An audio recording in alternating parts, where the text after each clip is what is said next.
From Keene in the Shire, the Liberty Media capital of the world, this is Daryl W. Perry, host of FPP Radio News for Friday, December 12th, 2014. Silver is trading at $17.07 per ounce. Gold is valued at $1,224 per ounce. And according to BitcoinAverage.com, the average price of Bitcoin is $352.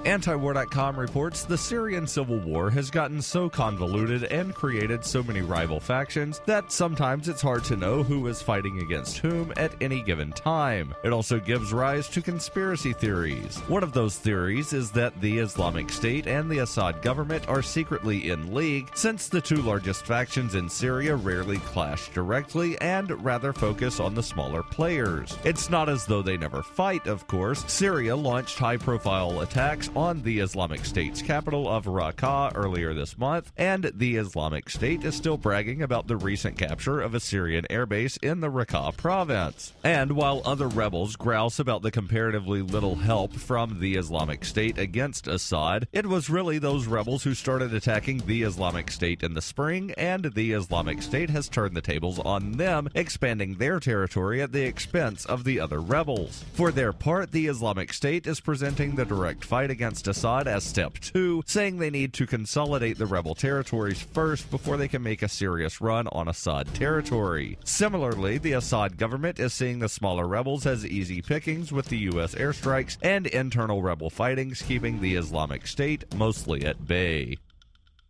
For over 35 years, Roberts & Roberts has been a trusted source for buying and selling your investment-grade precious metals. They also take Bitcoin for precious metal purchases and permanently removed the minimum purchase order for all orders paid in the digital currency. Call Roberts & Roberts today for knowledgeable advice on investing and a forward-thinking approach to new technologies. 850-478-5270 or online at rrbi.co.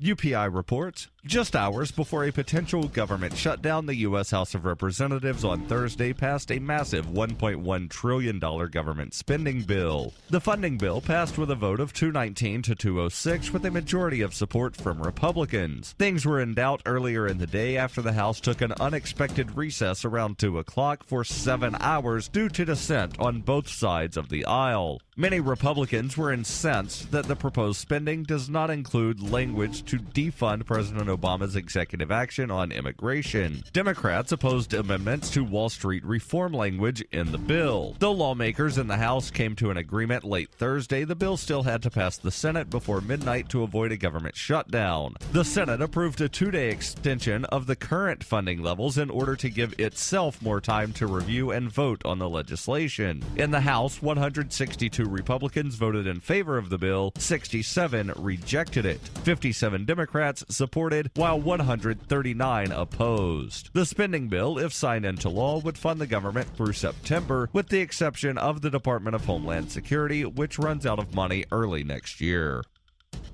FPP Radio News is brought to you by Bitcoin Not Bombs. Bitcoin Not Bombs is a launching pad for nonprofits and social entrepreneurs into the financial freedom of the Bitcoin economy. Bitcoin Not Bombs is fully committed to being the hub of the nonprofit sector of the Bitcoin economy, maximizing the potential cross-promotion of all our clients and commercial partners. To learn more, visit bitcoinnotbombs.com. Antiwar.com reports CIA Director John Brennan angrily condemned the release of the summary of the Senate's CIA torture report, saying the report was flawed and incomplete and unfair to the torturers who were not interviewed for the report. The reason no CIA officials were interviewed by the Senate Intelligence Committee for the report? Well, that's because the Justice Department would not allow it, because those torturers might face legal ramifications for all the laws they broke. Even Brennan conceded some of the things they did were abhorrent, but shrugged off the notion of liability for anything, saying there was no easy answer and that it was unknowable if the torture really worked or not. FPP Radio will be taking a short hiatus while I spend the next 3 days in jail for refusing to pay a fine after being found guilty of a residency charge and operating a vehicle with expired registration. FPP Radio News will return on Tuesday, December 16th. This has been FPP Radio News, online at fppradio.com.